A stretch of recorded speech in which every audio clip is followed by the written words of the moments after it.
Des acteurs institutionnels, experts, membres de la société civile environnementale et professionnels de la communication, tous réunis pour co-construire des outils de communication efficaces à finaliser avant la tenue d'un atelier national de restitution des activités PSE prévu après la COP30. Autour de la direction développement durable, cet atelier vise à partager avec les parties prenantes les outils de communication à développer dans le cadre de la mise en œuvre de la feuille de route Genève-Belém pour le déploiement à grande échelle de paiements pour services environnementaux en RDC. Dans le cadre de cet atelier, ce que nous allons retenir, c'est surtout la mise en place des outils de communication en faveur des bénéficiaires dans le cadre de paiement pour les services environnementaux.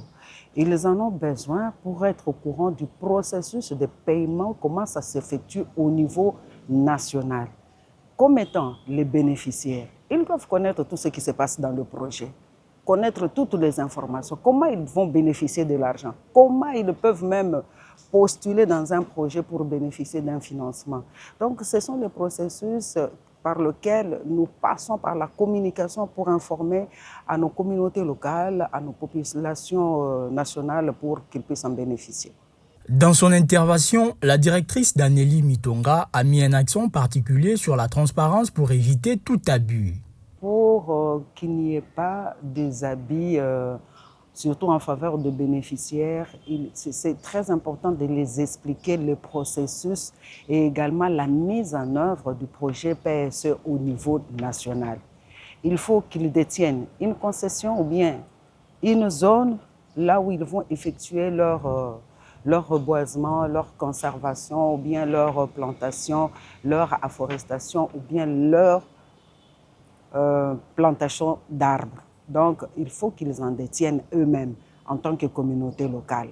Ce sont des informations telles quelles que nous voulons leur apporter pour qu'ils sachent que pour bénéficier d'un projet PSE, il faut avoir un terre, il faut s'entendre dans votre communauté, il faut avoir ce que nous appelons les CLD pour que le CLD s'organise pour bénéficier de ces financements et qu'est-ce qu'ils vont faire avec ces financements à la fin de compte. Il ne faut pas que ces financements, après projet, que ce soit comme avant projet.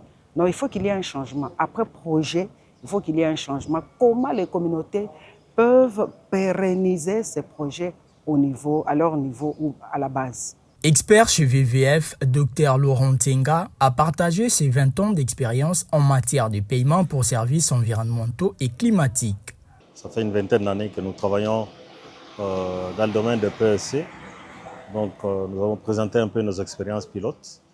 Et à partir de là, certainement, les spécialistes en communication vont devoir s'y pencher pour développer des outils en matière de communication.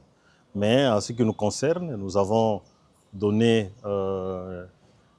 par exemple, les guides méthodologiques dont nous avons élaboré. Il y a des posters, il y a des fact sheets, il y a des dépliants qui sont là. Mais je pense qu'il faut envisager la possibilité de négocier avec les radios et aussi avec des sensibilisations, que ce soit dans les écoles, que ce soit dans les églises, parce que c'est une question qui nous concerne tous. Les PSE permettent de restaurer les écosystèmes qui rendent des services écosystémiques. À l'issue de ces 2 jours d'atelier marqués par des présentations thématiques suivies des travaux en groupe, l'ADDD prévoit la mise en œuvre d'un plan de communication national fondé sur une stratégie déjà élaborée avec l'appui d'un consultant.